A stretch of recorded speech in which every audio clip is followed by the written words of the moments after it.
जय हिंद दोस्तों, स्वागत है आपका एजे रैपिड क्लासेस में। तो चलिए वीडियो को बिना किसी देरी के स्टार्ट करते हैं। आए दिनों अगर आप ग्रुप डी या एनटीपीसी का सेट बनाते होंगे तो इस तरह का प्रश्न आपको भेटाना लाजमी है।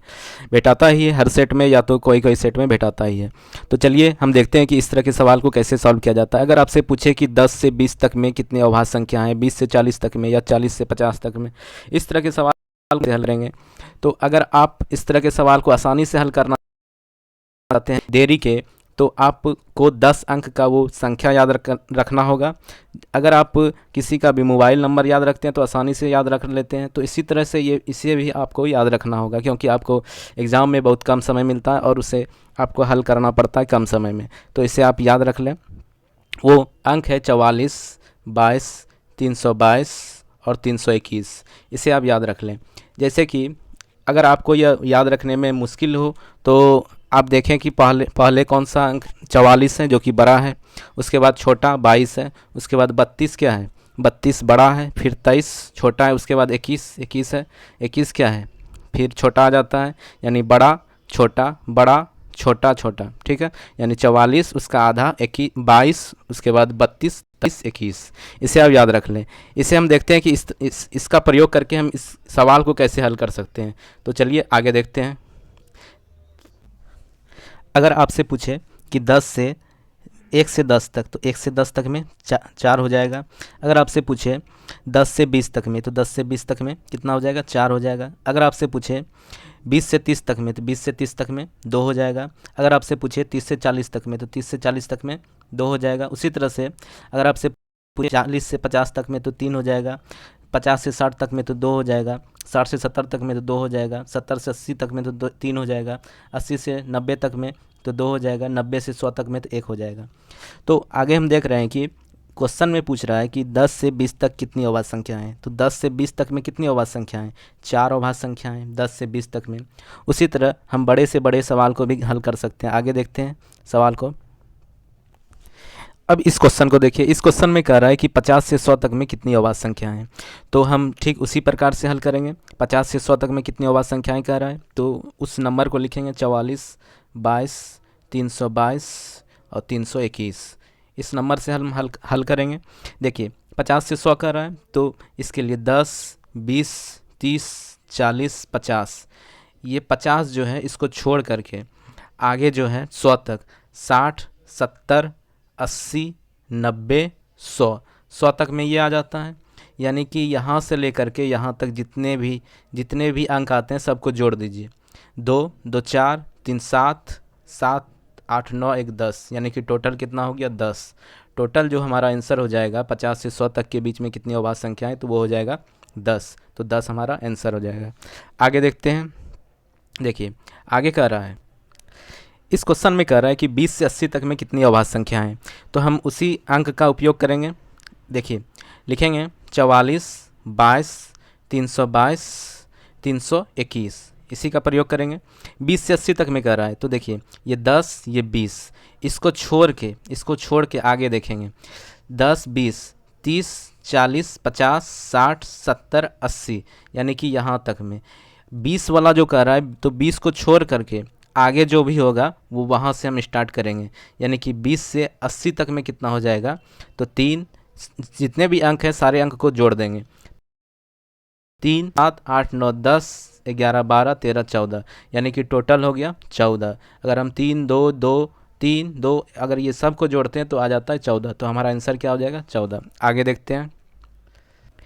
देखिए दोस्तों अगला सवाल, 1 से 90 तक कितने अभाज्य संख्याएं हैं। अगर आपको 1 से बोले तो आपको क्या करना है, यहाँ से ही स्टार्ट करना है, इसको छोड़ना नहीं है, यहाँ से ही स्टार्ट करना है। अगर 1 छोड़ के अगर 10, 20 बोले तो 10 के बाद लिखना है, 10 के बाद 30 से स्टार्ट करना है। लेकिन अगर 1 बोले तो 1 से स्टार्ट करना है। 1 से 90 तक में, तो ये 1, यानी कि इसको भी लेंगे 10 वाला, 10, 20, 30, 40, 50, 60, 70, 80, 90, ये 90 तक, यानी कि 1 से 90 तक यहाँ से टोटल ये कितना हो जाएगा हमारा, सबको जोड़ेंगे।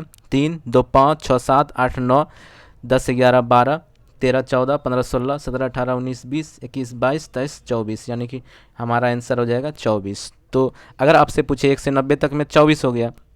अगर आपसे पूछता है 1 से 100 तक में, तो ये टोटल को जोड़ देते। 1 से 100 तक में कितना हो जाता, 25। 1 से 100 तक में 25। तो आगे देखते हैं। देखिए दोस्तों, अगले सवाल में कह रहा है कि 20 से 100 तक की कितने अभाज्य संख्याएं। तो 20 से 100 तक कर रहा है, तो 10, 20 इसे छोड़ के आगे जो भी है 20 से 100 तक, यानी 100 तक तो टोटल कर रहा है, यानी कि ये पूरे हो जाएगा। 20 से 100 तक में कितने हो जाएंगे, सबको जोड़ देंगे। 2 2 4 3 7 8 9 10 11 12 13 14 15 16 1 17, यानी कि टोटल कितना हो जाएगा 17। 20 से 100 तक में टोटल कितना हो जाएगा 17, तो हमारा आंसर क्या हो जाएगा 17। तो चलिए आगे देखते हैं।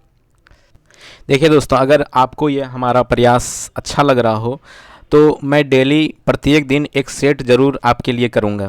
प्रत्येक दिन एक सेट रहेगा और उसमें 100 क्वेश्चन टोटल रहेंगे, और 100 क्वेश्चन में से आपको टेस्ट दिया जाएगा, आप टेस्ट दें और टोटल का डिस्कशन कराया जाएगा, मैथ, रीजनिंग और जीके जीएस टोटल का। अगर हम टारगेट रखें सब्सक्राइबर हो जाएगा मेरे चैनल का, तो हम एक सेट स्टार्ट करेंगे। तो आप उस टारगेट को पूरा करने में मेरी मदद कीजिएगा। तो चलिए आगे हम देखते हैं। देखिए दोस्तों, 1 से 100 तक में कितने अभाज्य संख्याएं हैं, आपने देखी कि 100 तक में 25 अभाज्य संख्याएं, 100 तक में 25 अभाज्य संख्याएं हैं। और अगर 1 से 200 तक में पूछे, ऐसे तो कोई भी कंपटीशन एग्जाम में ये पूछता नहीं है कि 1 से 200 तक में, लेकिन अगर आपसे पूछ दे तो आप याद रख लीजिए 1 से 200 तक में 46 अभाज्य संख्याएँ हैं। 100 से 200 तक में 21 अभाज्य संख्याएँ हैं। अगर हम देखें 1 से 100 तक में 25 अभाज्य संख्याएँ हैं, 1 से 100 तक में 25 अभाज्य संख्याएँ हैं। 1 से 200 तक में 46 अभाज्य संख्याएँ हैं, और 100 से 200 तक में 100 से 200 तक में टोटल 21 अभाज्य संख्याएँ हैं। देखिए आपको एक ट्रिक बता देता हूँ, अगर 46 में से आप 25 को घटा दें तो कितना हो जाएगा 21 हो जाएगा। तो आप याद रख लीजिएगा 1 से 100 तक में आप वही 44 22 322 321 से अगर आप देखें तो 25 आ जाता है। 1 से 200 तक में 46 आ जाता है। अगर 46 में हम 25 को घटाएं तो 100 से 200 तक में आ जाता है 21 अभाज्य संख्याएँ। ठीक है, आगे देखते हैं। देखिए दोस्तों, इसमें आपसे पूछ रहा है कि एकमात्र सम अभाज्य संख्याएँ, ये तो आपको पता ही आसान है। एकमात्र सम अभाज्य संख्याएँ कितने हो जाएंगे, 2 हो जाएंगे, क्योंकि दो ही एकमात्र सम अभाज्य संख्या है, और अभाज्य संख्या भी 2 ही है। 2 से ही स्टार्ट होता है। 0 अभाज्य संख्या नहीं है।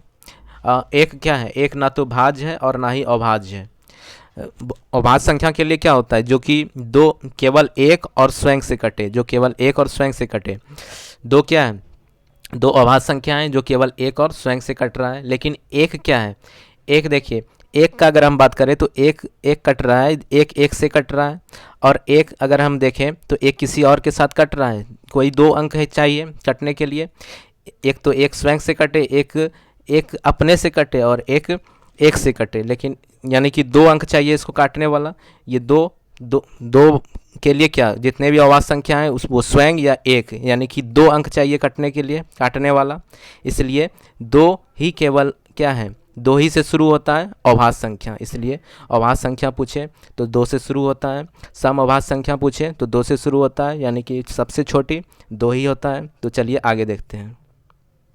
देखिए दोस्तों, अगला कॉन्सेप्ट है सअभाज्य संख्या होने के लिए दोनों का एचसीएफ 1 होना चाहिए। दोनों का एचसीएफ 1 होना चाहिए, यानी कि अगर आपसे पूछे कि बताइए 2 और 1 क्या सअभाज्य संख्याएं हैं, हाँ है, क्योंकि दोनों का एचसीएफ 1 आ रहा है। दोनों का एचसीएफ क्या होगा, 1 होगा। अगर आपसे पूछे कि 3 और 4 क्या यह सअभाज्य संख्या है, हाँ है, क्योंकि दोनों का एचसीएफ 1 होगा। अगर आपसे पूछे बताइए 4 और 16 है, तो 4 और 16 सअभाज्य संख्या नहीं होगा, क्योंकि दोनों का एचसीएफ कितना हो जाएगा, 4 हो जाएगा। इसलिए अगर दोनों का एचसीएफ 1 हो तभी वो क्या होगा, सअभाज्य संख्या होगा। तो आप कॉन्सेप्ट समझ गए होंगे, आगे देखते हैं। देखिए दोस्तों, अगला आपसे पूछ सकता है ग्रुप डी या एनटीपीसी का अगर आप सेट बनाते होंगे तो पूछता है कि अभाज्य संख्याओं का पेयर या अभाज्य संख्याओं का युग्म होने के लिए दोनों अभाज्य संख्या होना चाहिए और दोनों का अंतर 2 होना चाहिए। अगर आपको दे दे क्या बताइए 3 और 4 अभाज्य संख्याओं का युग्म है, तो नहीं, 3 और 4 अभाज्य संख्याओं का युग्म नहीं है, क्योंकि दोनों का अगर हम ये देखें तो ये अभाज्य संख्या है, लेकिन ये अभाज्य संख्या नहीं है, और दोनों का अंतर भी 2 नहीं है, दोनों का अंतर 1 है।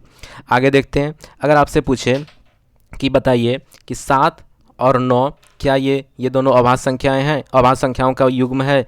तो अभाज्य संख्याओं का युग्म होने के लिए दोनों अभाज्य संख्याएं होना चाहिए। तो दोनों अभाज्य संख्याएं होना चाहिए अभाज्य संख्या के युग्म के लिए। तो देखिए कि इसमें कह रहा है कि दोनों का अंतर कितना है। दोनों का अंतर तो 2 है, लेकिन दोनों में से एक केवल 7 है अभाज्य संख्या, लेकिन क्या 9 अभाज्य संख्या है? नहीं है, इसलिए यह अभाज्य संख्याओं का युग्म नहीं है। आगे देखते हैं। अगर हम देखें कि 3 5, तो 3 5 दोनों अभाज्य संख्या है, दोनों अभाज्य संख्या है और दोनों का अंतर भी 2 है। तो यह क्या हो जाएगा? अभाज्य संख्याओं का युग्म हो जाएगा, यह अभाज्य संख्याओं का पेयर हो जाएगा।